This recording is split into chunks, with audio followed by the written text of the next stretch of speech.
ವ್ಯಾಖ್ಯಾಮುದ್ರಾಂ ಕರಸರಸಿಜೈಃ ಪುಸ್ತಕಂ ಶಂಖಚಕ್ರೆ ವಿದ್ರಭಿನ್ನ ಸ್ಫಟಿಕರುಚಿರೆ ಪುಂಡರೀಕೆ ನಿಷನ್ನಃ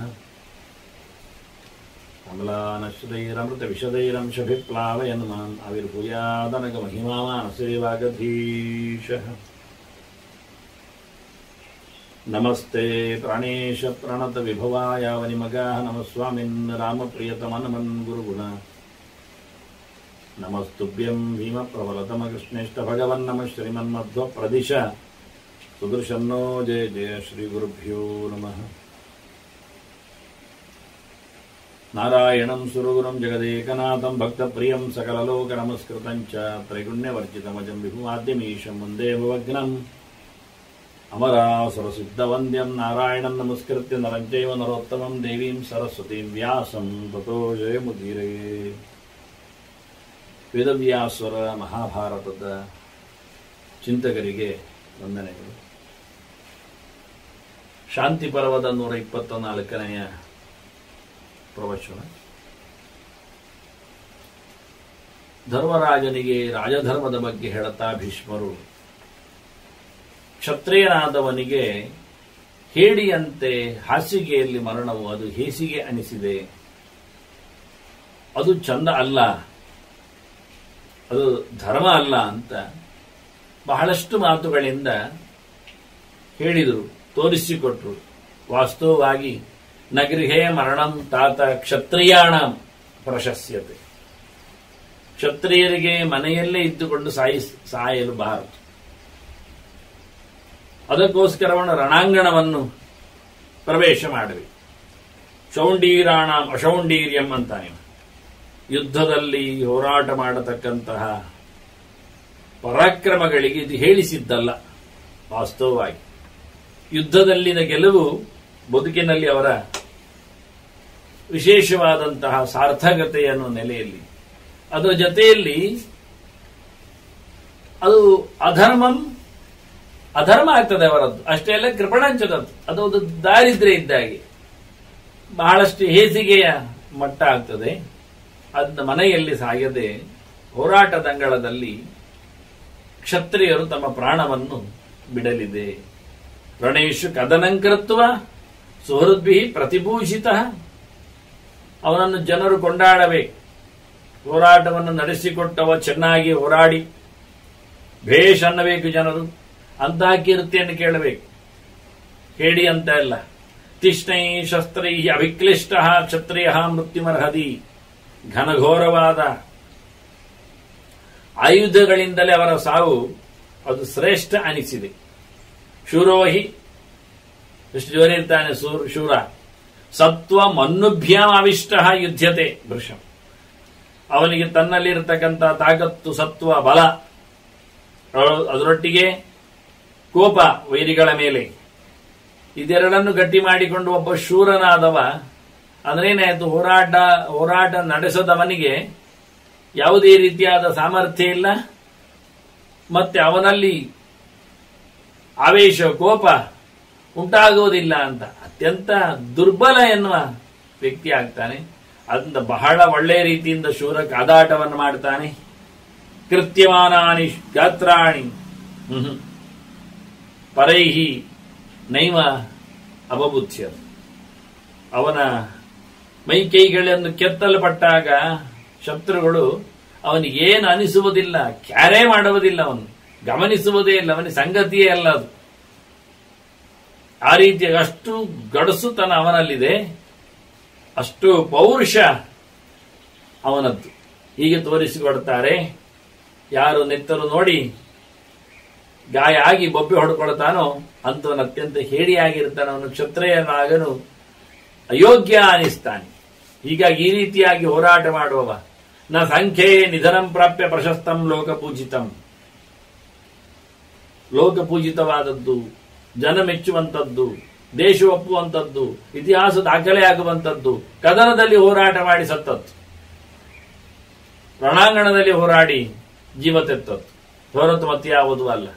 ಸ್ವಧರ್ಮಂ ವಿಪುಲಂ ಪ್ರಾಪ್ಯ ಶಕ್ರಸ್ಯ ಇತಿ ಸಲೋಕತಾಂ. ಭೀಷ್ಮರು ಹೇಳ್ತಾರೆ, ಈ ಕ್ಷತ್ರಿಯ ತನ್ನ ಧರ್ಮ ಮಾಡಿ ಇಂದ್ರನ ಲೋಕಕ್ಕೆ ಹೋಗ್ತಾನೆ, ಸ್ವರ್ಗವನ್ನು ಪಡಿತಾನೆ. ಅವನ ಆತಿಥ್ಯಕ್ಕೆ ಅವನ ವಿಶೇಷವಾದಂತಹ ಹೊಗಳುವಿಕೆಗೆ ಪಾತ್ರನಾಗ್ತಾನವ, ಅಂಥವನಾಗಲಿ, ಅದು ವಿಶೇಷ. ಸರ್ವೋಪಾಯೈ ರಣಮುಖಂ ಆತಿಷ್ಠನ್ ತ್ಯಕ್ತ ಜೀವಿತ.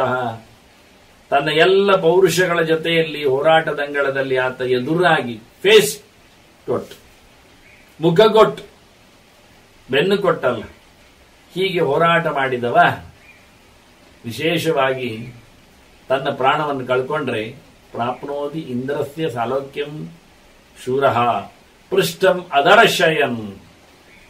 ಬೆನ್ನು ತೋರಿಸದಿದ್ದಕ್ಕೆ, ಅವನು ಮೋರೆ ಹಾಕಿ ಹೋರಾಟ ಮಾಡಿದ್ದಕ್ಕೆ ಇಂದ್ರನ ಅತಿಥಿಯಾಗ್ತಾನೆ, ಇಂದ್ರನ ಜತೆಯಲ್ಲಿ ಇರ್ತಾನೆ. ಇಂದ್ರಲೋಕದ ವೈಭವಗಳನ್ನು ಆತ, ಸುಖವನ್ನು ಆತ ಪಡಿತಾನೆ.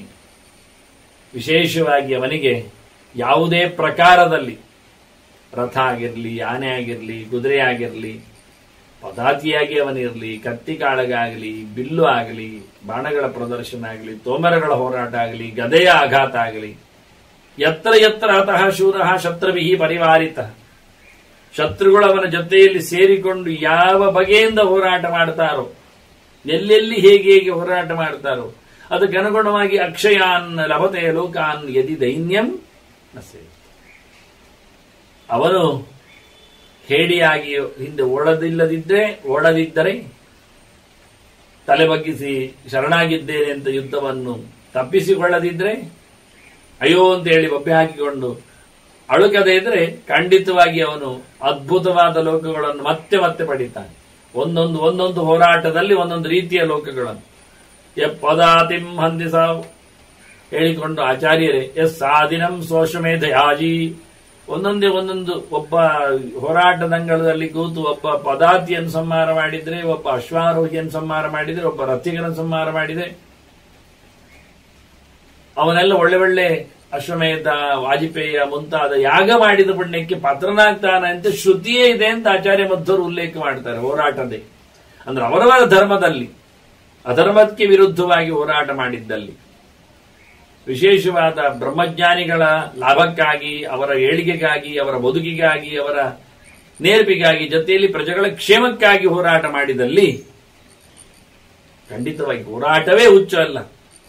ಆಪತ್ತು ಕಾಲಗಳಲ್ಲಿ ಬಂದಾಗ, ಅಧರ್ಮ ಮೆರೆದಾಗ, ಕಳ್ಳಕಾಕರು ಹೆಚ್ಚಾದಾಗ, ಇಂತಹ ಸಂದರ್ಭಗಳಲ್ಲಿಲ್ಲ ಶತ್ರು ಸೈನ್ಯ ಮುನ್ನುಗ್ಗಿದಾಗ ಎಲ್ಲ ಹೋರಾಟವನ್ನು ಮಾಡುವ ಕತೆ. ಆದಷ್ಟು ಸಮಾಧಾನ ಇವೆಲ್ಲ ಇದೆ. ಹಾಗಾಗಿ ರಾಜ ಬಂದಾಗ ಹೋರಾಟ ಮಾಡದೇ ಇರುವುದು ಸರಿಯಲ್ಲ ಎನ್ನುವ ರೀತಿಯಲ್ಲಿ ಧರ್ಮರಾಜನಿಗೆ ಮನವರಿಕೆ ಮಾಡಲಿಕ್ಕೋಸ್ಕರ ಅನೇಕ ಆಯಾಮಗಳಿಂದ ಮಾತುಗಳನ್ನು ಭೀಷ್ಮರು ಕೆಲವು ವ್ಯಕ್ತಿಗಳ ಮಾತುಗಳಾಗಿ ಉಲ್ಲೇಖ ಮಾಡ್ತಾರೆ. ಹಾಗಾಗಿ ಎಲ್ಲಿ ಯಾವ ಬಗೆಯ ಆಯುಧಗಳಿಂದ ಹೇಗೆ ಹೋರಾಟ ಮಾಡಿದಾಗ ಹೊಡೆತವನ್ನು ತಿಂದಿರುತ್ತಾನೋ, ಸಾಯಿಸಲ್ಪಟ್ಟಿರ್ತಾನೋ ಅಂಥದ್ದೇ ರೀತಿ ಅದಕ್ಕೆ ಅನುಗುಣವಾಗಿರತಕ್ಕಂತಹ ಅನೇಕ ಶಾಶ್ವತ ಲೋಕಗಳನ್ನು, ಅನೇಕ ಕಾಲದ ಸುಖಭೋಗಗಳನ್ನು ಇಲ್ಲಿಯ ನಂತರದಲ್ಲಿ ಆತ ಪಡೆಯುತ್ತಾನೆ ಅಂತ ಭೀಷ್ಮರು ಉಲ್ಲೇಖ ಮಾಡುತ್ತಾರೆ. ಆತ ದೀನನಾಗಿ, ಅತ್ಯಂತ ಅಲ್ಪನಾಗಿ ಯುದ್ಧರಂಗದಿಂದ ಹೊರಗೆ ಹೋಗದೇ ಇದ್ದಲ್ಲಿ ಎನ್ನುವ ಮಾತನ್ನಿಟ್ಟುಕೊಂಡು ಅನೇಕ ಲೋಕಗಳ ಸಂಪ್ರಾಪ್ತಿಯ ಬಗ್ಗೆ ಭೀಷ್ಮರು ಹೇಳಿರ್ತಾರೆ. ಇದನ್ನು ಕೇಳಿ ಧರ್ಮರಾಜನಿಗೆ ಆ ಲೋಕಗಳ ಪರಿಚಯ ಆಗಬೇಕೀಗ. ಹೋರಾಟ ಮಾಡಿ ಆಯಿತು, ಅವ ತಪ್ಪಿಸಲು ನೋಡಿದ್ರೆ ಆಗಲಿಲ್ಲ ಅನ್ನೋ ಆಯಿತು, ಆಗಿದೆ. ಈಗ ತಾನು ಮಾಡಿದ್ದು ಸರಿ ಇದೆ ಎನ್ನುವುದನ್ನು ಆತ ಸುಮಾರು ರೀತಿಯ ಅಂಶಗಳಲ್ಲಿ ಅರ್ಥ ಮಾಡಿಕೊಂಡಿದ್ದಾನೆ. ಈಗ ಅನೇಕ ಬಗೆಯ ಲೋಕಗಳನ್ನು ಬಗೆಯ ರೀತಿಗಳಲ್ಲಿ ಪಡೀತಾರೆ ಅಂದಾಗ ಭೀಷ್ಮರು ಅದನ್ನು ಇಲ್ಲಿದ್ದುಕೊಂಡೇ ಕೇಳಲಿಕ್ಕೆ, ಅದರ ಪರಿಚಯ ಮಾಡಿಕೊಳ್ಳಿಕ್ಕೋಸ್ಕರ ಧರ್ಮರಾಜ ಮೆಲ್ಲಕ್ಕೆ ಪ್ರಶ್ನೆ ಕೇಳ್ತಾನೆ. ಕೇ ಲೋಕಾಹ ಯುದ್ಧಮಾನಾನಾಂ ಶೂರಾಣಾಂ ಅನಿವರ್ತಿನಾಂ. ಹೋರಾಟ ಮಾಡದೆ ಹಿಂದೆ ಬಂದವರ ಸುದ್ದಿ ಅಲ್ಲ ಬಿಡಿ, ಅಂದವರಿಗಿಲ್ಲ ಲೋಕ. ಹೋರಾಟ ಮಾಡಿದವರಿಗೆ, ಹಿಂದೆ ಬಾರದವರಿಗೆ, ಹೇಳಿ ಆಗದವರಿಗೆ, ಬೆನ್ನು ತೋರಿಸದಿದ್ದವರಿಗೆ, ಪಲಾಯನ ಗೈಯದವರಿಗೆ ಯಾವ ಲೋಕ ಸಿಗ್ತದೆ? ಎಂತ ಲೋಕ? ಸುಮಾರು ಲೋಕಗಳ ಬಗ್ಗೆ ಭೀಷ್ಮರ ಇಷ್ಟವರೆಗೆ ಸ್ವರ್ಗ ಸಿಗ್ತದೆ, ವೀರ ಸ್ವರ್ಗ ಅಂತ ಶಬ್ದ ಆಯ್ತು. ಈಗ ಅಲ್ಲಲ್ಲಿ ಅದದು ಆ ರೀತಿಯಾದ ಲೋಕಗಳನ್ನೆಲ್ಲ ಪಡಿತಾನೆ ಅಂತ ಬಹುಬಗೆಯ ಹೋರಾಟದಲ್ಲಿ, ಬಹುಬಗೆಯ ಶಸ್ತ್ರಗಳ ಘಾಷಿಯಲ್ಲಿ, ಬಹುಬಗೆಯ ನೆಲೆಯಲ್ಲಿ ಇದೆಂತದಾಗ್ತದೆ, ಯಾವ ರೀತಿಯಾದ ಲೋಕಗಳು ಅಂತ ಹೇಳಿ ಕೇಳುತ್ತಾನೆ. ಭೀಷ್ಮರಲ್ಲಿ ಹೇಳಬೇಕು ಅಂತ ಭಿನ್ನವಿಸಿಕೊಳ್ಳುತ್ತಾನೆ ಧರ್ಮರಾಜ. ಭೀಷ್ಮರದ ಕೇಳುತ್ತಾರೆ, ಒಂದು ಇತಿಹಾಸವನ್ನು ಗುರುತಿಸ್ತಾರೆ. ನಾಭಾಗನ ಅಂಬರೀಷನ ಮಹಾರಾಜನ ಇತಿಹಾಸವನ್ನು ಉಲ್ಲೇಖ ಮಾಡ್ತಾರೆ. ಆತ ಇಂದ್ರನಲ್ಲಿ ಮಾತಾಡಿಕೊಂಡ ಬಗ್ಗೆ ನಮಗೂ ಒಂದು ವಿಶೇಷ. ಅವನು ಸ್ವರ್ಗಕ್ಕೆ ಹೋದ ಬಳಿಕದ ಸುದ್ದಿ ಇದು. ವಾಸ್ತವವಾಗಿ ಅಲ್ಲಿ ಕಂಡಿರತಕ್ಕಂತಹ ದೃಶ್ಯದ ಮೇಲೆ ಅಲ್ಲಿನ ಮಾತುಕತೆ ವಾಸ್ತವವಾಗಿ ಅಂಬರೀಷೋ ಹಿ ನಾಭಾಗ ಸ್ವರ್ಗಂ ಗತ್ವಾ ಸುದುರ್ಲಭಂ, ಸಾಮಾನ್ಯ ಎಲ್ಲರಿಗೂ ಸಿಗುವಂತದ್ದಲ್ಲ. ಅತಿಶಯಿತವಾಗಿರತಕ್ಕಂತಹ ಸ್ವರ್ಗವನ್ನು ಪಡೆದಿದ್ದಾನೆ. ಸ್ವರ್ಗದಲ್ಲಿ ನಾನಾ ಪ್ರಕಾರಗಳಿವೆ, ನಾನಾ ಪ್ರದೇಶಗಳಿವೆ, ನಾನಾ ವೈಭವಗಳಿವೆ. ಎಲ್ಲರಿಗೂ ಯಾವತ್ತು ಎಂದು ಹೋಗಲಿಕ್ಕೆ ಆಗುವುದಿಲ್ಲ. ಅವರವರ ಯೋಗ್ಯತೆಯಿಂದ ಅಷ್ಟಷ್ಟರ ಮಟ್ಟಿಗೆ. ಇವನು ಎಲ್ಲರೂ ಪಡೆಯದೇ ಇರತಕ್ಕಂಥ ಅತ್ಯಂತ ಎತ್ತರವಾದಂತಹ ಸ್ವರ್ಗವನ್ನು ಅಂಬರೀಷ ಪಡೆದಿದ್ದಾನೆ, ಹೋಗಿದ್ದಾನೆ, ಸೇರಿದ್ದಾನೆ. ಅಲ್ಲಿ ಏನಾಗಿದೆ ಅಂದ್ರೆ ದದರ್ಶ ಶುರಲೋಕಸ್ಥಂ ಶಕ್ರೇಣ ಸಚಿವಂ ಸಹ, ಅಲ್ಲಿ ಇಂದ್ರಲೋಕದಲ್ಲಿ ತನ್ನ ಸೇವಕನನ್ನು, ಸಚಿವನನ್ನು, ಸೇನಾಪತಿಯನ್ನು, ಯೋಧನನ್ನು ನೋಡಿದ್ದಾನೆ. ಇಂದ್ರನ ಜೊತೆಯಲ್ಲಿ ಇದ್ದದ್ದು ನೋಡಿದ್ದಾನೆ. ಹೇಗೆ ಕಾಣುತ್ತಾನೆ, ಹೇಗಿದ್ದಾನೆ ಕೇಳಿದ್ರೆ ಸರ್ವ ತೇಜೋಮಯಂ ದಿವ್ಯಂ ವಿಮಾನ ವರಂ ಆಸ್ಥಿತಂ, ಬಹಳ ದೂರಿಯಾದಂತಹ ಭಯಂಕರ ಪ್ರಕಾಶವುಳ್ಳ ವಿಮಾನದಲ್ಲಿ ಕೂತಿದ್ದಾನವ. ಅದರಲ್ಲಿ ತೆರಳುತ್ತಾ ಇದ್ದಾನೆ, ಹೋಗುವುದನ್ನು ನೋಡ್ತಾನೆ. ಎಲ್ಲಿವರೆಗೆ? ಉಪರಿ ಗಚ್ಚಂತಂ ಸ್ಥಾನಂ ಸೇನಾಪತಿಂ ಶುಭಂ, ಒಳ್ಳೆ ಸೇನಾಪತಿಯಾಗಿರತಕ್ಕ ಅವನ ಗಮನವನ್ನು ಮೇಲಕ್ಕೆ ಸ್ಥಾನಕ್ಕೆ ಅವನು ವಿಮಾನಗಳಲ್ಲಿ ಹೊರಡ್ತಾ ಇದ್ದಾನೆ, ಹೋಗ್ತಾ ಇದ್ದಾನೆ. ಶೂರಸ್ಥಾನವನ್ನು ಪ್ರಾಪ್ತಂ, ಬಹಳ ಎತ್ತರದ ಶೂರ ಸ್ಥಾನವನ್ನು ಪಡೆದಿದ್ದಾನೆ. ಸುದೇವಂ ನಾಮತಃ ವೃದ್ಧಿಂ ದೃಷ್ಟ್ವಾ ಸುದೇವಸ್ಯ ವಿಸ್ಮಿತಃ ಪ್ರಾಹವಾಸು. ಅವನ ಹೆಸರು ಸುದೇವ ಅಂತ. ಒಳ್ಳೆ ಪ್ರಕಾಶಿಸ್ತಾನೆ ಅಂತಲೂ ಅರ್ಥದಲ್ಲಿ ನೋಡಿದ್ರೆ ಹೆಸರಿನಲ್ಲಿ ಶೈನ್ ಆಗುವ ಅಂತ, ಸೂಪರ್ ಶೈನ್. ನೋಡಿದ, ಬಹಳ ವಿಚಿತ್ರವಾಗಿ ಕಂಡಿದ್ದವನಿಗೆ. ಬಹಳ ಆಲೋಚನೆ ಮಾಡಿದ. ಸೇನಾಪತಿಯನ್ನು, ತನ್ನ ಸೇನಾಪತಿ ನೋಡಿ, ಸ್ವರ್ಗದಲ್ಲಿಯೂ ಅಂಬರೀಷನಿಗೆ ಅವನ ಸೇನಾಪತಿ ಸುದೇವ ಕಂಡಿದ್ದಾನೆ, ಪರಿಚಯಕ್ಕೆ ಬಂದಿದ್ದಾನೆ. ಗಮನಿಸಬೇಕಾದ ವಿಷಯ ನಾನು ಹೇಳಿದ್ದದಕ್ಕೆ. ಅಂಬರೀಷನಿಗೆ ತಾನು ಯಾರೊಂದು ಗೊತ್ತಿದ್ದೆ ಅಂತ ಇಟ್ಕೊಳ್ಳುವ. ಒಬ್ಬ ಜೀವ ಎಷ್ಟೋ ಪ್ರಕಾರಗಳ ಸಾಧನೆಗಳನ್ನು ಮಾಡಿ ಬರ್ತದೆ, ಒಳ್ಳೆಯದನ್ನು ಪಡಿತದೆ ಸ್ವರ್ಗದಲ್ಲಿ. ಹಾಗಾಗಿ ನಾನು ಅಂಬರೀಷನಾಗಿ ರಾಜನಾದಾಗ ಅಂಬರೀಷ ರಾಜನಲ್ಲಿನ ಬದುಕಿದು ಸ್ವರ್ಗ. ಆಗ ಎಷ್ಟೋ ಜನ ಅವರಲ್ಲಿ ಇರ್ತಾರೆ. ಇವನಲ್ಲಿ ನೋಡ್ತಾನೆ, ಇವನಿಗೆ ಸುದೇವ ಕಾಣ್ತಾ ಇದ್ದಾನೆ, ಅವನ ಸೇನಾಪತಿ ಕಾಣ್ತಾ ಇದ್ದಾನೆ. ಭಾರಿ ಬ್ರೈಟನ್, ಭಾರಿ ಎತ್ತರಕ್ಕೆ ಹೋಗ್ತಾ ಇದ್ದಾನೆ. ಹಾಗಾಗಿ ಮೆಲ್ಲಕ್ಕೆ ಅವನ ಭಾರಿ ಐಶ್ವರ್ಯವನ್ನು, ಅವನ ಗತ್ತನ್ನು, ಅವನ ವೈಭವವನ್ನು, ಅವನ ವಿಶೇಷತೆಯನ್ನು ಕಂಡು ಇಂದ್ರನ ಹತ್ರ ಕೇಳುತ್ತಾನೆ. ಇಂದ್ರ ಸಿಗ್ತಾನೆ ಇವನಿಗೆ. ನೋಡಿ, ಕೇಳಬೇಕು ಅಂದಾಗ, ಮಾತಾಡ್ತಾನೆ ಅಂದಾಗ ಅಲ್ಲಿ ಇರ್ತಾನೆ. ಮನಸ್ಸಿಗೆ ಬಂದಾಗ ಇಂದ್ರನಲ್ಲೇ ಕೇಳಿದ ಬಹಳ ಚೆನ್ನಾಗಿ. ನಾನು ಈ ನೆಲವನ್ನು ಆಳಿದವ ಅಂಬರೀಷ್ ಹೇಳು. ನೋಡಿ ಅವರ ವೈಶಿಷ್ಟ್ಯ ಕೇಳಿ, ನಾವು ಅದನ್ನು ಕಲಿಬೇಕಾಯ್ತು. ಸಾಗರಾಂತ ಮಹೀಕೃಸ್ತ ಮನುಷ್ಯಾಸ್ಯ ಯಥಾವಿಧಿ. ನಾನು ಸಮುದ್ರದವರೆಗಿನ ನೆಲವನ್ನು ನೋಡಿಕೊಂಡಿದ್ದೇನೆ. ಅವನ ವ್ಯಾಪ್ತಿ ಎಷ್ಟು ದೊಡ್ಡದು ನೋಡಿ. ಆಗ ಅತ್ತ ಇತ್ತ ಎಲ್ಲ ಸಮುದ್ರಗಳವರೆಗೂ ನಾನು ಈ ನೆಲದ ಒಡೆಯನಾಗಿದ್ದೇನೆ ಅಂತ ಒಳ್ಳೆ ರೀತಿಯಿಂದ ನೋಡಿಕೊಂಡೆ. ಇದು ಒಂದು ಪಾಯಿಂಟ್ ಅವನದ್ದು, ಇದು ಒಂದು ಮುಖ. ಅಂಬರೀಷ ರಾಜನಾದಾಗ ತಾನು ಒಳ್ಳೆ ರೀತಿಯಿಂದ ರಾಜ್ಯಭಾರ ಮಾಡಿದ್ದೇನೆ. ಒಂದು ಸಣ್ಣ ತುಕಡಿ, ಒಂದು ಚಿಕ್ಕ ಭೂಮಿ ಅಲ್ಲ, ಸಮುದ್ರ ದಂಡೆವರೆಗೂ ಸಹ ನನ್ನ ದೇಶ ಬೆಳೆದಿತ್ತು. ಅಷ್ಟನ್ನನ್ನು ಯಥಾ ಪ್ರಕಾರ, ಶಾಸ್ತ್ರ ಪ್ರಕಾರದಲ್ಲಿ ನೋಡಿಕೊಂಡಿದ್ದೇನೆ. ಇದು ಹೆಗ್ಗಳಿಕೆ ಅವನದ್ದು. ರಾಜ್ಯಭಾರ ಮಾಡಿದ್ದೇನೆ ಎಷ್ಟೋ ಸಮಯ. ಇದು ಮುಖ. ಅದರಲ್ಲಿಯೂ ಸಹ ಚಾತುರ್ವರ್ಣಿಯೇ ಯಥಾಶಾಸ್ತ್ರಂ ಪ್ರವೃತ್ತ ಧರ್ಮಕಾಮ್ಯಯ. ನನ್ನ ಜನರು ಯಾವುದೇ ರೀತಿಯಾಗಿಯೂ ವರ್ಣಾಶ್ರಮ ಪದ್ಧತಿಯನ್ನು ತಪ್ಪಿದವರಲ್ಲ, ತಪ್ಪಿಸಿಕೊಂಡವರಲ್ಲ. ಅವರವರ ಪದ್ಧತಿಯಲ್ಲಿ ಅವರವರು ನೆಲೆಗೊಂಡಿದ್ದಾರೆ. ಬ್ರಹ್ಮಜಾತಿಯವ ಅಧ್ಯಯನದಲ್ಲಿ ನಿರತನಾಗಿ, ಕ್ಷತ್ರಜಾತಿಯವ ಹೋರಾಟದಲ್ಲಿ ನೆಲೆಗೊಂಡು, ವೈಶ್ಯಜಾತಿಯವ ಸರಿಬದ್ಧವಾಗಿ ವ್ಯಾಪಾರವನ್ನು ನಡೆಸಿಕೊಟ್ಟು, ಅದರ ನಂತರದಲ್ಲಿ ಜಾತಿಯವ ತನ್ನ ಸೇವಾ ವೃತ್ತಿಯನ್ನು ನಡೆಸಿಕೊಡುವ ಮೂಲಕ ಸಾರ್ಥಕವಾದ ಬಾಳಿನಲ್ಲಿ ಹೀಗೆ ಅವರವರು ಅವರವರ ಕೆಲಸಗಳಲ್ಲಿ ಅವರವರ ವರ್ಣಗಳಲ್ಲಿ ಇದ್ದುಕೊಂಡು ಅವರವರ ವೃತ್ತಿಯನ್ನು ಮಾಡುವ ಮೂಲಕ, ಬ್ರಹ್ಮಚಾರಿ ಬಹಳ ಅಧ್ಯಯನ, ಗೃಹಸ್ಥ ಒಳ್ಳೆಯ ಮನೆ ಮಾಡುತ್ತೆ, ಆನಂತರ ವಾನಪ್ರಸ್ಥ ಬಹಳ ಚಂದವಾದಂತಹ ವೈರಾಗ್ಯದ ಕಾಡಿನ ಬದುಕು, ಕೊನೆಗೆ ಸನ್ಯಾಸ, ಸರ್ವ ಸನ್ಯಾಸ, ಸರ್ವತ್ಯಾಗದ ಜೊತೆಗೆ ಭಗವಂತನ ಎಚ್ಚರ. ಹೀಗೆ ಆಶ್ರಮಗಳನ್ನು ಸಹ ಚತುರ್ವರ್ಣೀಯತಾ ಶಾಸ್ತ್ರಂ, ಶಾಸ್ತ್ರ ಹೇಳಿದ ಹಾಗೆ ಅದರಲ್ಲಿ ಸಾಂಕರ್ಯ ಇಲ್ಲ, ವೈಗುಣ್ಯ ಇಲ್ಲ, ಯಾವುದೇ ರೀತಿಯಾದಂತಹ ಮಾತ್ಸರ್ಯಗಳಾಗಲಿ ಲೋಪಗಳಾಗಲಿ ದೋಷಗಳಾಗಲಿ ಇಲ್ಲದೆ ಹೇಳಿದ ಪ್ರಕಾರದಲ್ಲಿ ನನ್ನ ಜನರು ಅವರವರ ಧರ್ಮವನ್ನು ನಡೆಸಿಕೊಟ್ರು. ಕೇವಲ ಧರ್ಮ ಮಾಡಲಿಕ್ಕೋಸ್ಕರ ಹೊರತು ಮತ್ತೇನೂ ಅಲ್ಲ. ಇದರಲ್ಲಿ ಯಾವುದೇ ರೀತಿಯಾದ ರಾಜಕೀಯ ಆಗಲಿ, ಆರ್ಥಿಕ ವಿಷಯ ಆಗಲಿ, ಭಯೋತ್ಪಾದನೆಯನ್ನು ಬಲಾತ್ಕಾರವಾಗಲಿ ಯಾವುದಿಲ್ಲ. ಪ್ರತಿಯೊಬ್ಬರೂ ಧರ್ಮವನ್ನು ಮಾಡಬೇಕೆನ್ನುವ ರಾಜಾಜ್ಞೆಯ ಜೊತೆಯಲ್ಲಿ ಧರ್ಮವನ್ನು ಮಾಡ್ತಾ ವಿಶ್ವಾಸದಿಂದ. ಇದು ಒಂದು ಪಾಯಿಂಟ್, ಇದು ಒಂದು ಪ್ಲಸ್, ಇದು ಒಂದು ಅಂಬರೀಷನ ಆಳ್ವಿಕೆಯಲ್ಲಿ ಎಲ್ಲವೂ ಸಸೂತ್ರವಾಗಿ ಶಾಸ್ತ್ರ ಪ್ರಕಾರವಾಗಿ ಭಗವದ್ ಆದೇಶದಂತೆ ನಡೆದಿತ್ತು, ನಡೆಸುವಂತಿತ್ತು. ಇದರ ಜೊತೆಯಲ್ಲಿ ಹೇಳ್ತಾನ ಅವನು, ಬ್ರಹ್ಮಚರ್ಯೇಣ ಘೋರೇಣ ಗುರುವಾಚಾರ್ಯೇಣ ಸೇವೆಯ ವೇದಾನಧೀತ್ಯ ಧರ್ಮೇಣ ರಾಜಶಾಸ್ತ್ರಂಚ ಕೇವಲಂ.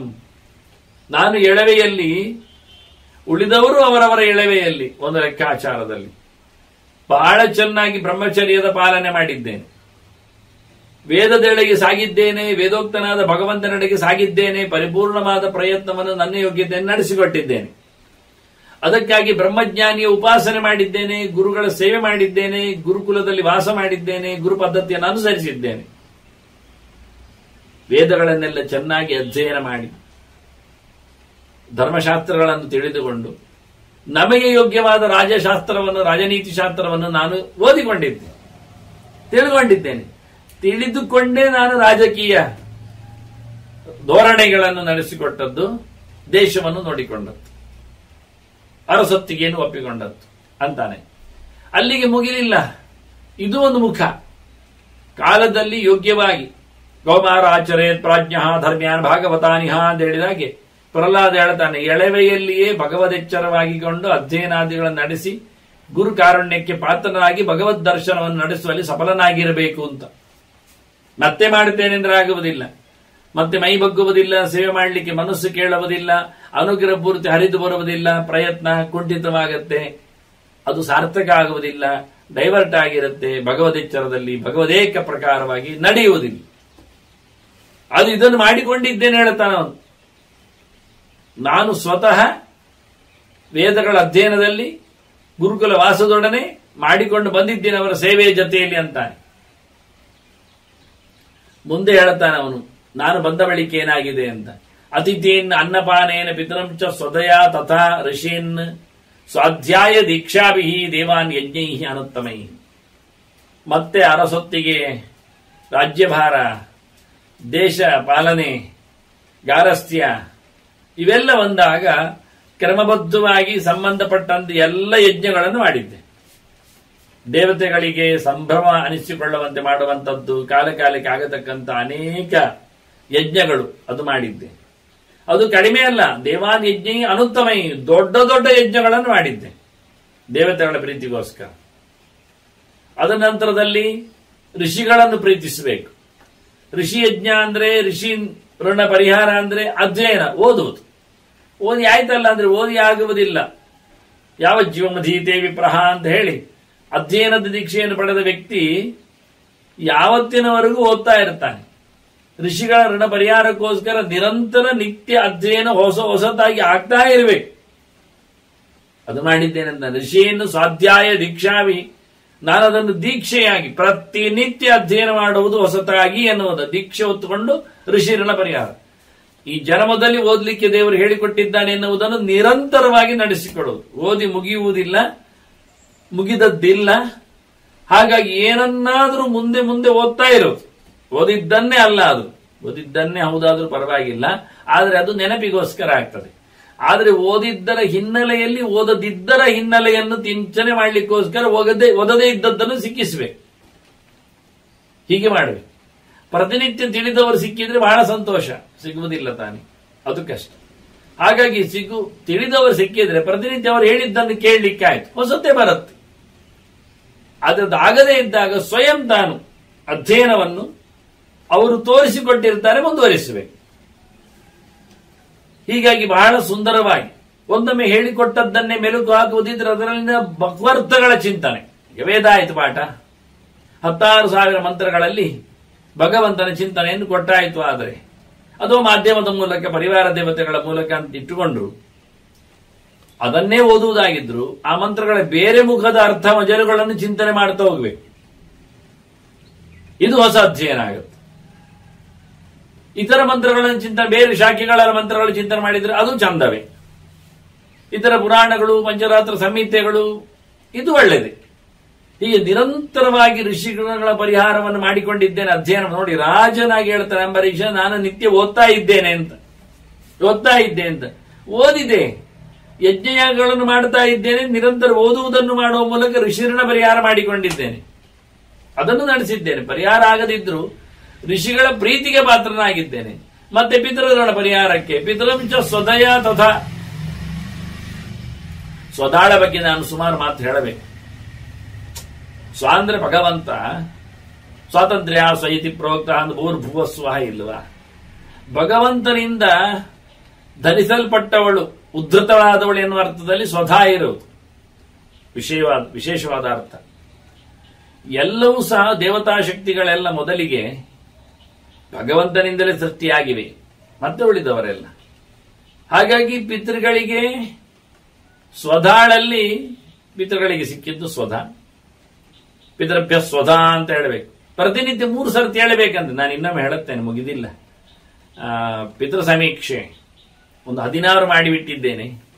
ಮತ್ತೆ ಮಹಾಲಯ ಪಕ್ಷ ಬರ್ತಾ ಇದೆ ಅಂದಾಗ ಮತ್ತೆ ಒಂದಿಷ್ಟು 16. ಇನ್ನು ಕೆಲವು ಮುಖಗಳಲ್ಲಿ ನಾವು ಪಿತೃ ಸಮೀಕ್ಷೆಯನ್ನು ಮಾಡಲು ನೋಡುವ, ಅಲ್ಲಿ ಬರುತ್ತೆ ಈ ಮಾತುಗಳೆಲ್ಲ, ಅಲ್ಲಿ ಹೇಳುತ್ತೇನೆ. ಪ್ರತಿನಿತ್ಯ 3 ಸರ್ತಿ ಸ್ವಧಾ ಸ್ವಧಾ ಸ್ವಧಾ ಅಂತ ಹೇಳಬೇಕಂತ, ಸಾಕು ಅಂತ. ಪಿತೃನ ಪರಿಹಾರಕ್ಕೆ ದೊಡ್ಡ ಮಾತು ಆಗಿದೆ ಹೇಳ್ತಾರೆ. ಇಂಥ ಅನೇಕ ಮಾತುಗಳು ಪ್ರಮಾಣಬದ್ಧವಾಗಿ ನಾನು ಅರಿದು ಕೊಡುತ್ತೇನೆ ನನ್ನ ಮುಂದೆ. ಆಕೆಯ ಪರಿಚಯ, ಆಕೆಯ ಚಿಂತನೆ, ಸ್ವಹಾಳಂತೆ ಅದನ್ನು ಹೇಳಬೇಕಲ್ಲ ನಾನು. ಅದನ್ನು ಇಲ್ಲಿ ಹೇಳ್ತಾರೆ, ದೇವತೆಗಳಿಗಾಗುವ ಆಹುತಿ ಕೊಡ್ಲಿಕ್ಕೆ ಸ್ವಾಹಾಕಾರವೇ ಮಂತ್ರಕ್ಕೆ. ಅವಳ ಗತಿಯು ಉಂಟು. ಮತ್ತೆ ಹೀಗೆ ಇವರು 3 ಜನರು ಸ್ವದಾ ಸ್ವಾಹ ಚ ದಕ್ಷಿಣ ಅಂತಾರೆ. 3 ಜನರು ಯಜ್ಞದಲ್ಲಿ ಬರುವವರು. ನನ್ನ ಗೀತೆಯ ಪ್ರವಚನದಲ್ಲಿ ಅವರ ಮಾತುಗಳು ಬರಲಿಕ್ಕೆ ಉಂಟು. ಹಾಗೆ ಅನೇಕ ಕಡೆಯಲ್ಲಿ ಅವರೆಲ್ಲ ಎಣುತ್ತಾರೆ. ಇಲ್ಲಿ ಮಾತು ಬಂದದ್ದು ಕೇಳಿದಷ್ಟೇ. ಸ್ವಧಯ ತಥಾ ಪಿತೃಂಶ್ಚ, ಪ್ರತಿನಿತ್ಯ ಅವರಿಗೆ ತರ್ಪಣ. ಸದಾ ನಮಸ್ತರ್ಪಯಾಮಿ ಎಂದು ಸದಾಕಾರ ಇಲ್ಲದೆ ತರ್ಪಣ ಕೊಡಲಿಕ್ಕೆ ಬರುವುದಿಲ್ಲ. ಬಾಯಲ್ಲಿ ಹೇಳುವಾಗ ಅವರವರ ಪಿತೃಗಳ ಗೋತ್ರನಾಮಗಳನ್ನು ಹೇಳಿಕೊಂಡು ಕೊಡುವಾಗಲೂ ಸ್ವದಾಕಾರ ಬೇಕು. ವಾಸ್ತವವಾಗಿ ಅವರೇ ಹೇಳಿಕೊಟ್ಟದ್ದು, ಅವರೇ ಮಾಡಿಕೊಂಡದ್ದು ವ್ಯವಸ್ಥೆ. ಹೀಗಾಗಿ ನಾನು ಅದನ್ನು ಮಾಡಿದ್ದೇನೆ ಅಂತಾನೆ, ಪಿತೃಮೇಧಗಳನ್ನು ನಡೆಸಿಕೊಟ್ಟಿದ್ದೇನೆ. ಇದು ಅವನ 4ನೆಯ ಮುಖ. ನೋಡಿ, ಅವರ ಪಂಚಯಜ್ಞವೇ ದೊಡ್ಡ ಮುಖ. ದೇಶ ಆಳಿದೆ ಅಂದ, ವರ್ಣಾಶ್ರಮ ಧರ್ಮಗಳನ್ನು ಪಾಲಿಸಿದ್ದೆ ಅಂದ, ಜತೆಯಲ್ಲಿ ನಾನು ಗುರುಕುಲವಾಸ ನಡೆಸಿಕೊಟ್ಟಿದ್ದೇನೆ ಅಂತ ಹೇಳಿಬಿಟ್ಟ. 4ನೇ ಹಂತಕ್ಕೆ ಬಂದಾಗ ನನ್ನ ಕಾರ್ಯಸ್ಥದಲ್ಲಿ, ರಾಜತನದಲ್ಲಿ, ದೇಶಪಾಲನೆಯಲ್ಲಿ ಎಲ್ಲ ಯಜ್ಞಗಳು ಸೇರಿಕೊಂಡಿವೆ. ದೇವಯಜ್ಞ ಸೇರಿಕೊಂಡಿದೆ, ಋಷಿ ಯಜ್ಞ ಸೇರಿಕೊಂಡಿದೆ, ಪಿತೃಯಜ್ಞವನ್ನು ನಡೆಸಿಕೊಟ್ಟಿದ್ದೇನೆ ನಾನು ವೈಭವದಲ್ಲಿ, ಕಾಲಕ್ಕನುಗುಣವಾಗಿ. ವಿಶೇಷವಾಗಿ ಕೃಷ್ಣ ಪಕ್ಷದಲ್ಲಿ, ಅದರಲ್ಲಿಯೂ ಅಮಾವಾಸ್ಯೆ, ಪಿತೃಗಳ ಮಧ್ಯಾಹ್ನ ದಿನ ಅದು. ಅವರಿಗೆ ಆಗ ಊಟ ತರ್ಪಣ ಎಲ್ಲ ಮಾಡಲಿಕ್ಕೆ. ನೀವೆಷ್ಟು ಗಟ್ಟಿಗರಾಗಿ ನಿಮ್ಮ ನಿಮ್ಮ ತಿಥಿಗಳನ್ನು ಯೋಚನೆ ಮಾಡಿಕೊಂಡರೂ ಶಾಸ್ತ್ರಗಾರರು ಬಹಳ ಪರ್ಫೆಕ್ಟ್ ಆಗಿ ಕೃಷ್ಣ ಪಕ್ಷವನ್ನವರ ಹಗಲನ್ನಾಗಿ ತೋರಿಸಿಕೊಟ್ಟು ಅದರಲ್ಲಿಯೂ ಅಮಾವಾಸ್ಯೆಯನ್ನು ಮಧ್ಯಾಹ್ನದಂತೆ ತಿಳಿಸಿಬಿಟ್ಟು ಅವರಿಗೆ ಆ ದಿನದಲ್ಲೇ ಆಗಬೇಕು. ಆದ್ರಿಂದ ಇವತ್ತು ಎಲ್ಲರೂ ಹಾಕುವಾಗ ಯಾವುದು ಷಣ್ಣಮತಿಗಳಲ್ಲೆಲ್ಲ ಅಮಾವಾಸ್ಯೆಯನ್ನೇ ಪ್ರಧಾನ ಆಗಿಟ್ಕೊಡಿದ್ರೆ, ಅಲ್ಲ ಅಂತಾದ್ರೂ ಸಂಕ್ರಾಂತಿ ಅಮಾವಾಸ್ಯೆಯಲ್ಲಿ ಎಳ್ಳು ತರ್ಪಣಗಳನ್ನಾದ್ರೂ ಕೊಟ್ಟು ಸಂತೋಷ ಪಡಿಸ್ತಾರೆ. ಇದನ್ನು ಮಾಡ್ತಾ ಇದ್ದೇನೆಂದವ ದೇವಋಷಿ ಪಿತೃಗಳ ಸೇವೆಯಲ್ಲಿ ನಾನು ನಿಂತಿದ್ದೇನೆ. ನೋಡಿ, ಕೇಳಬೇಕಾದ ಸಂಗತಿ. ಅಂಬರೀಷ ಏನು ಮಾತಾಡ್ತಾನೆ ಎನ್ನುವುದನ್ನು ನಾವು ಕೇಳಿಕೊಂಡ್ರೆ ನಾವು ಏನು ಮಾಡುವುದು ಎನ್ನುವುದಾದ್ರೂ ಕಲೀಲಿಕ್ಕೆ ಆಗ್ತದೆ. ಮೊದಲು ಹೇಳ್ತಾನೆ ಅತಿಥೀನ್ ಅನ್ನಪಾನೇನ ಅಂತಾನೆ. ಇನ್ನು ಮನುಷ್ಯ ಯಜ್ಞ, ನೃಯಜ್ಞ, ಅತಿಥಿ ಸೇವನಂ, ಅತಿಥಿ ಪೂಜನಂ ಅಂತಾರೆ.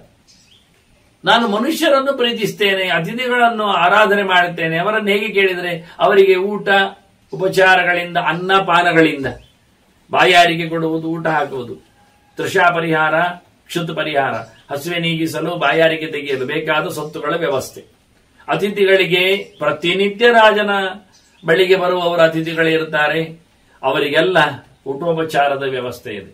ಹೀಗೆ ಮೊದಲಿಗೆ ಅತಿಥಿ ಅನ್ನಪಾನೇನ, ಅದಕ್ಕಿಂತ ಮಿಗಿಲು ಮಟ್ಟದಲ್ಲಿ ಇರುವಂತದ್ದು ಪಿತೃಂಚ ಸ್ವದಯಾತತ, ಅದಕ್ಕಿಂತ ಮೇಲ್ಮಟ್ಟದಲ್ಲಿ ಇರುವ ಋಷೀನ್ ಸ್ವಾಧ್ಯಾಯ ದೀಕ್ಷಾಭಿ, ಅದಕ್ಕೂ ಮೇಲಕ್ಕೆ ಇರುವಂತದ್ದು ದೇವಾನ್ ಯಜ್ಞೈ ಅನುತ್ತಮೈ. ಒಂದೊಂದರ ಮೇಲೆ ಒಂದೊಂದು ಖರ್ಚುಗಳು ಜಾಸ್ತಿ. ಅತಿಥಿಗಳಿಗೆ ಊಟೋಪಚಾರ ಸಾಕಾಯಿತು, ಪಿತೃಗಳಿಗೆ ಊಟೋಪಚಾರ ಜೊತೆಯಲ್ಲಿ ಪಿಂಡ ತರ್ಪಣಾದಿಗಳು ಬೇಕಾಗ್ತದೆ, ತತ್ ಸಂಬಂಧಪಟ್ಟ ಕ್ರಿಯೆಗಳು ಬರ್ತವೆ. ಅದಕ್ಕೆ ಮೇಲಕ್ಕೆ ಹೋದ ಋಷಿಗಳು ಅಂದ್ರೆ ಅಧ್ಯಯನ ಅಂದಾಗ ಅತ್ಯಂತ ಎತ್ತರದ ಕಥೆ ಆಗ್ತದೆ. ತುಂಬಾ ಸಭೆಗಳು, ಜ್ಞಾನಯಜ್ಞಗಳು, ಸಂಬಂಧಪಟ್ಟ ವಿದ್ವಾಂಸರು, ಡಿಬೇಟ್ಸ್, ಚರ್ಚಾಕೂಟಗಳು, ಗೋಷ್ಠಿಗಳು ಎಲ್ಲ ಮಾಡ್ತಾರೆ. ದೊಡ್ಡ ಮಟ್ಟದಲ್ಲಿ ಋಷಿ ಯಜ್ಞ ಆಗುವಂಥದ್ದು. ಪಿತೃಯಜ್ಞದಂತೆ ಅದು ಸಪ್ತಾಹ ಕ್ರಮ ಆಗ್ತದೆ. ಇನ್ನು ದೇವತೆಗಳ ಯಜ್ಞ ಅಂದ್ರೆ ಅದು ವಾರಗಟ್ಟಲೆ ಮಾತ್ರ ಅಲ್ಲ, ಅದು ತಿಂಗಳುಗಟ್ಟಲೆ, ವರ್ಷಗಟ್ಟಲೆ ಹೋಗುವಂಥದ್ದು. ಉತ್ತಮವಾದಂತಹ ಯಜ್ಞಗಳು ಅಂದಾಗ ಇಷ್ಟೆಲ್ಲ ಮಾಡಿದ್ದೇನೆ ಅಂತಾನವ, ನಡೆಸಿಕೊಟ್ಟಿದ್ದೇನೆ ಅಂತಾನೆ, ತಿಳಿಸಿಕೊಡ್ತಾ ಇದ್ದಾನವ. ಕ್ಷತ್ರ ಧರ್ಮೇ ಸ್ಥಿತೋ ಭೂತ್ವ ಯಥಾಶಾಸ್ತ್ರಂ ಯಥಾ ವಿಧಿ. ಇನ್ನೊಂದು ಗಟ್ಟಿ ಹೇಳಿದ. ಇಲ್ಲಿ ಏನು ಉಳಿಯಿತು ಅಂದ್ರೆ ಇನ್ನು ಭೂತಯಜ್ಞ ಒಂದು ಉಳಿಯಿತು. ವಾಸ್ತವವಾಗಿ ಇವು ಹೇಳಿಕೊಡದೇ ಇರುವಂತದ್ದು. ಇವನ ಇಡೀ ಪ್ರಪಂಚವೇ ಅಂದ್ರೆ ಇವನ ಪ್ರಜೆಗಳೇ ಇವನಿಗೆ ಆಶ್ರಯರಾದ್ರಿಂದ ಅಲ್ಲಿ ಬರತಕ್ಕಂಥ ಇಡೀ ದೇಶದಲ್ಲಿ ಇರತಕ್ಕಂಥ ಪ್ರಾಣಿ ಪಕ್ಷಿಗಳು ಇವನ ಎಲ್ಲ ಅಂಡರ್ ಆ ಲೆಕ್ಕದಲ್ಲಿ. ಆದ್ರಿಂದ ಭೂತಯಜ್ಞ ಎನ್ನುವುದೊಂದು ಪ್ರತ್ಯೇಕವಾಗಿ ಹೇಳಬೇಕಾಗಿಲ್ಲ ಅಂತ ಅವನು ಹೇಳಲಿಲ್ಲ. ಪ್ರಜೆಗಳನ್ನು ಚೆನ್ನಾಗಿ ನೋಡಿಕೊಳ್ಳುತ್ತೇನೆ ಹೇಳುವುದು ಸರಿ. ಶತ್ರಧರ್ಮೇ ಸ್ಥಿತೋ ಭೂತ್ವ ಯಥಾಶಾಸ್ತ್ರಂ ಯಥಾವಿಧಿ ಉದೀಕ್ಷಮಾಣ ಪೃತನಾಂ ಜಯಾಮಿ ಯುಧಿ ವಾಸವ. ಹೇಳ್ತಾನೆ, ನಾನು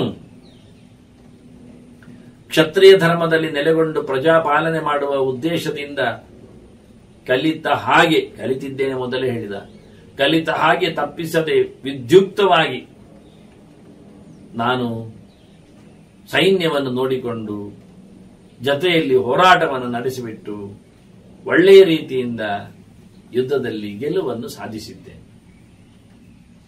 ಇಂದ್ರನ ಹೇಳ್ತಾ ಇಂದ್ರನ್ ಮತ್ತೆ ಎಳೀತಾನೆ ನೆನಪಿಗಾಗಿ, ದೇವರಾಜ ಸುದೇವೋ ಎಂಬ ಸೇನಾಪತಿ ಪುರಾ, ಇವನೇ ನನ್ನ ದೊಡ್ಡ ಕ್ಷತ್ರಿಯ ಧರ್ಮವನ್ನು ಉಳಿಸಿಕೊಳ್ಳುವಲ್ಲಿ, ಬೆಳೆಸಿಕೊಳ್ಳುವಲ್ಲಿ, ಸೈನ್ಯದಲ್ಲಿ ಸೇನಾಮುಖನಾಗಿ, ಸೇನಾಪತಿಯಾಗಿ, ಹೋರಾಟದಲ್ಲಿ ಗೆಲುವು ತರುವಲ್ಲಿ ಯಶಸ್ವಿಯಾದ ಇವನೇ ಸುದೇವ.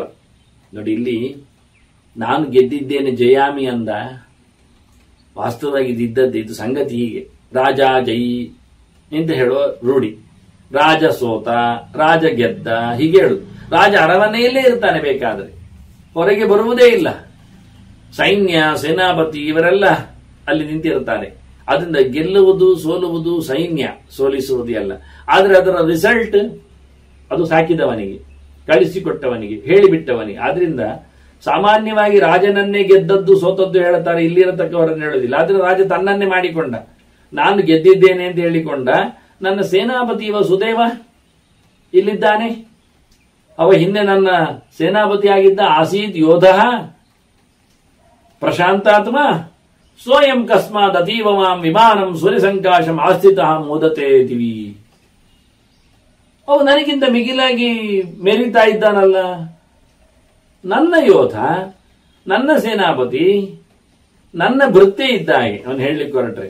ನನ್ನ ಸೇನೆ ಇದೆ, ಅದಕ್ಕೆ ಅವನು ಒಡೆಯನಾಗಿದ್ದ, ನಾನು ಒಡೆಯ ಮಾಡಿದ್ದೇನೆ, ಅವನಿಗೆ ಪೋಸ್ಟ್ ಕೊಟ್ಟಿದ್ದೇನೆ, ಆ ರೀತಿಯಾಗಿ ನೋಡಿಕೊಂಡಿದ್ದೇನೆ ಹೇಳ್ತಾನೆ ಎಲ್ಲ. ಇವ ತಪ್ಪಿಲ್ಲ.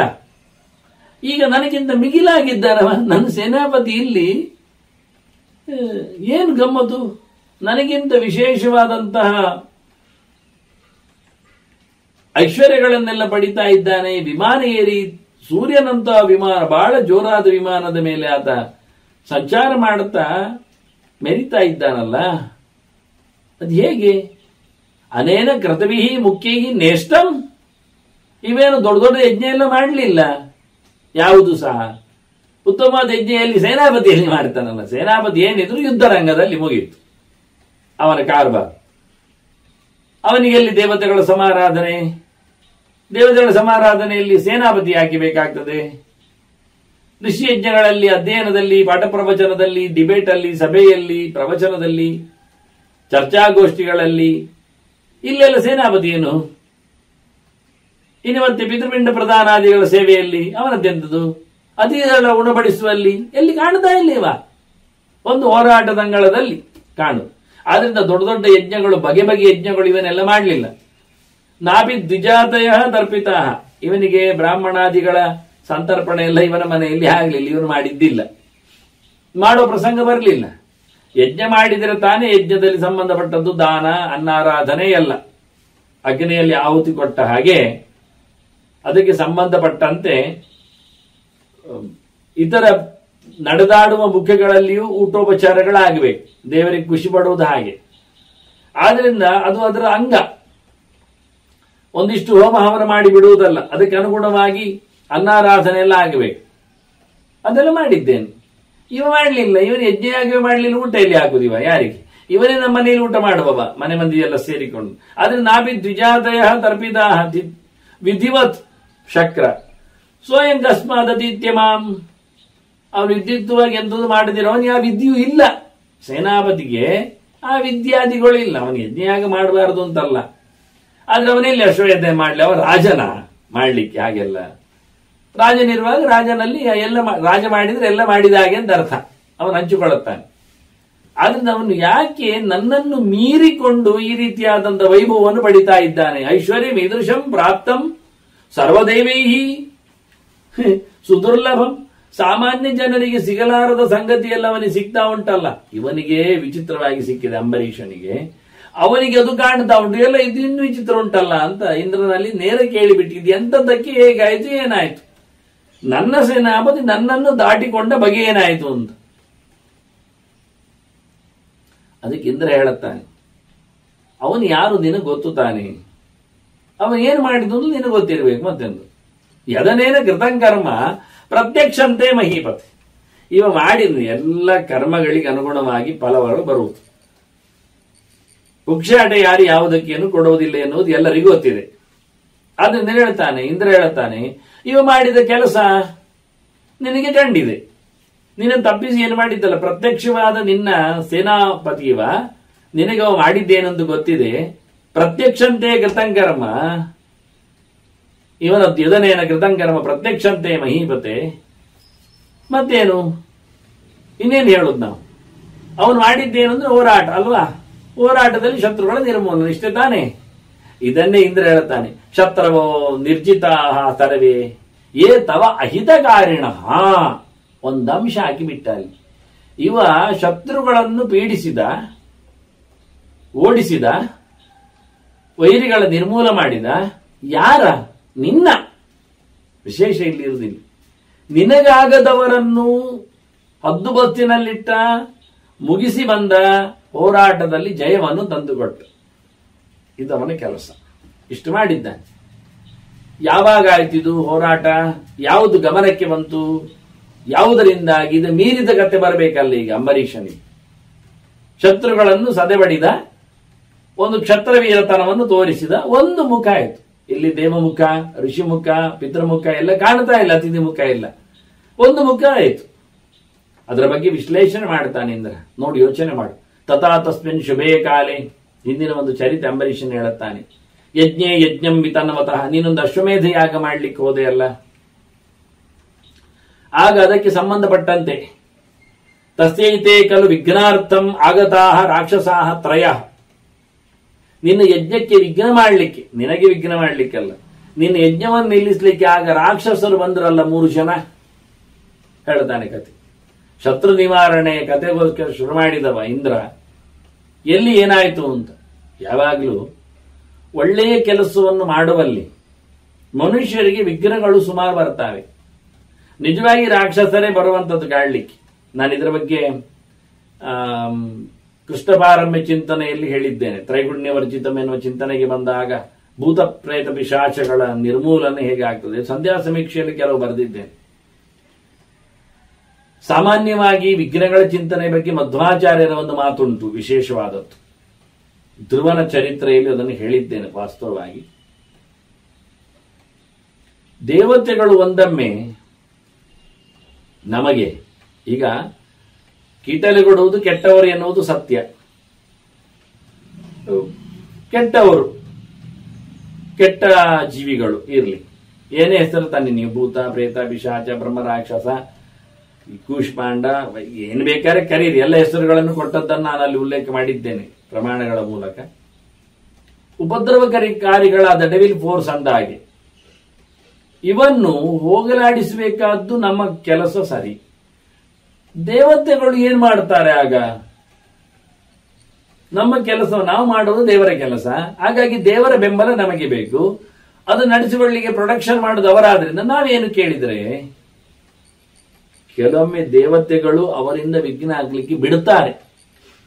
ಯಾಕೆ ಬಿಡುತ್ತಾರೆ ಕೇಳಿದ್ರೆ, ವಿಘ್ನ ಆಗ್ಲಿಕ್ಕೆ ಬಿಡುತ್ತಾರೆ. ನಾವು ಸೋಲ್ಬೇಕು ಅಂತಲೇ ಬಿಡುತ್ತಾರೆ. ನಾವು ಯೋಗ್ಯತೆ ಅಲ್ಲಿ ಇಲ್ಲ ಅಂತ ಹೇಳಿ ಬಿಡುತ್ತಾರೆ. ಕೆಲವೊಮ್ಮೆ ಅವರು ಸೋಲಿಸ್ತಾರೆ ದುಷ್ಟಶಕ್ತಿಗಳನ್ನು. ಯಾಕೆ ಅಂದ್ರೆ ನಮ್ಮಿಂದ ಒಳ್ಳೇದಾಗಬೇಕು ಅಂತ ಅವ್ರಿಗೆ ಗೊತ್ತಿದೆ, ಅದಕ್ಕೆ ಮಾಡಿಸ್ಲಿಕ್ಕೋಸ್ಕರ ಅಲ್ಲ. ಅವರು ವಿಗ್ರಹಗಳನ್ನು ತಂದು ಇಡುವುದಾದ್ರೆ ಯಾಕೆ, ಅವರು ತೆಗೆಯುವುದಾಗಿದ್ರೆ ನೀನು ವಿಗ್ರಹ ಬಂತು ಅಂತ ಇಂದು ಓಡ್ತೀಯ ಅಂತ ಒಮ್ಮೆ ನೋಡ್ಲಿಕ್ಕೆ ಅಂತಾರೆ. ಇದು ಒಂದು ವಿಚಿತ್ರ, ಪರೀಕ್ಷೆ ಮಾಡ್ಲಿಕ್ಕೆ.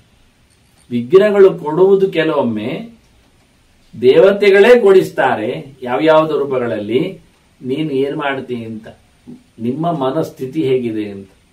ಅಲ್ಲ, ಎಲ್ಲ ಅವರೇ ಮಾಡಿಸುವಾಗ ನಾವು ಮಾಡ್ಲಿಕ್ಕೆ ಹೋಗುವುದು, ಮಾಡುವ ನಾಟಕ ಮಾಡುವುದು, ಮಾಡದೇ ಇರುವುದಂದ್ರೆ ಇಲ್ಲ ಇಲ್ಲ, ಹಾಗಲ್ಲ. ಸ್ವಲ್ಪ ಮಟ್ಟಿನಲ್ಲಿ ನಮಗೆ ಕರ್ತೃತ್ವದ ಶಕ್ತಿಯನ್ನು ಕೊಟ್ಟಿದ್ದಾರೆ. ಶಾಸ್ತ್ರಕಾರರು ಹೇಳಿದ್ದಾರೆ, ಕರ್ತ ಶಾಸ್ತ್ರಾರ್ಥವತ್ವಾತ್ ಅಂತ ಸೂತ್ರಕಾರರು ಹೇಳುತ್ತಾರೆ.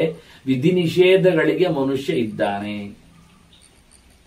ಅವನಿಗೆ ಅಧ್ಯಯನ ಯೋಗ್ಯತೆ ಬಂದ ಬಳಿಕ ಅವನು ತಿಳ್ಕೊಳ್ಳುವವನಾದ ನಂತರ ಅವನು ತಿಳಿಕೊಂಡು ತಿಳಿಯದೇ ಇದ್ರೂ ಒಂದು ತಪ್ಪೆ, ಅವನು ಏನ್ ಮಾಡ್ಬೇಕು ಏನ್ ಮಾಡಬಾರದು ಅಂತ ಯೋಗ್ಯತೆ ಉಳ್ಳವನಾಗಿ ಮಾಡ್ಲಿಕ್ಕೆ ಬಿಡ್ಲಿಕ್ಕೆ ಬರುವವನು ತಿಳ್ಕೊಳ್ಬೇಕಾದವನು ಮನುಷ್ಯ.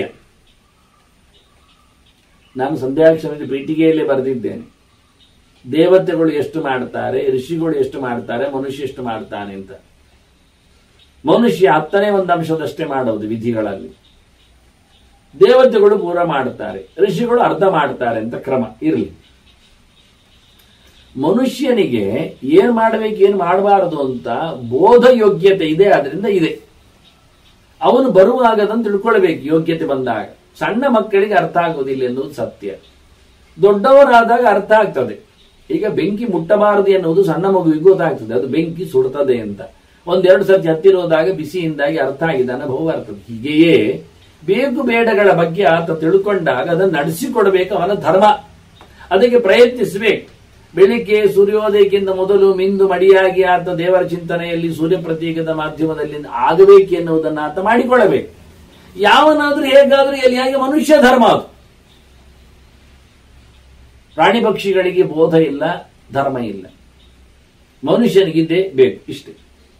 ಯಾವುದನ್ನು ಮಾಡಿದ ಸುರಾಂ ಪಿಬೇತ್ ಅಂತ ಹೇಳಿದಾಗೆ ಮದ್ಯ ಮಾಂಸಗಳ ವ್ಯಸನ, ಡ್ರಗ್ಸ್ ಸೇವನೆ ಇವೆಲ್ಲ ಬೇಡ ಎನ್ನುವುದು ಬೇಡ, ನಿಷಿದ್ಧವೇ.